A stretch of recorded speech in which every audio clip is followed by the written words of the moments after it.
Hello friends, જો આ છે અપરાજિતાના ફૂલ.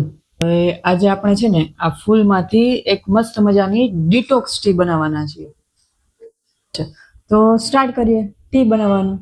તો શું કરવાનું છે, એક ગ્લાસની અંદર બધા જ ફ્લાવર્સ નાખી દેવાના છે, બરાબર છે. હવે એની અંદર આપણે ગરમ પાણી એડ કરવાનું છે. આ રીતે ગરમ પાણી એડ કરી ફ્લાવરને આની અંદર 5 થી 10 મિનિટ સુધી રાખવાના છે. આ ટીને છે ને બ્લુ ટી પણ કહેવાય અને મેજિકલ ટી પણ કહેવાય. હવે મેજિકલ ટી શું કામે કહેવાય ને એ તમને આ ટી બની જશે પછી હું તમને કહીશ. જોઈ લો. હવે છે ને આ ટી બને ને ત્યાં સુધીમાં હું તમને એમના બેનિફિટ્સ કહી દઉં છું, બરાબર છે. આ છે એ અપરાજિતાની ચા, મતલબ કે બ્લુ ટી તરીકે ઓળખાય છે. હવે આ અપરાજિતાના કુંડા કે વેલની અંદર ફૂલોમાંથી બનાવવામાં આવે છે અને કેફીન મુક્ત હર્બલ ચા છે. એનો ઘાટો વાદળી રંગ છે ને એ એના આયુર્વેદિક ગુણો અને સ્વાસ્થ્ય માટે ખૂબ જ ઉપયોગી છે.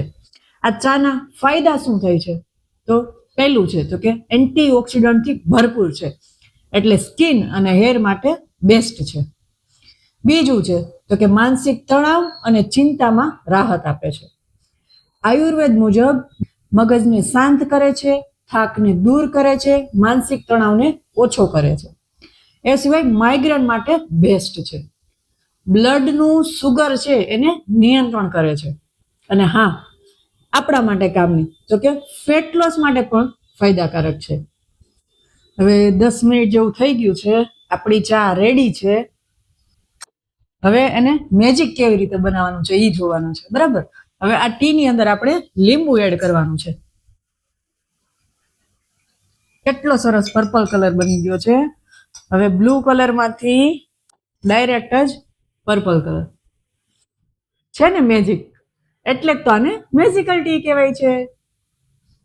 હવે આની રેસીપી છે ને એ મેં કેપ્શનમાં આપી દીધી છે, તો કેપ્શનમાંથી જોઈ લેવાની છે. તમે પણ ટ્રાય કરજો અને મને કમેન્ટમાં કહેજો કે ભાઈ આ ચા કેવી બને છે અને એનો ટેસ્ટ કેવો છે. Okay, thank you.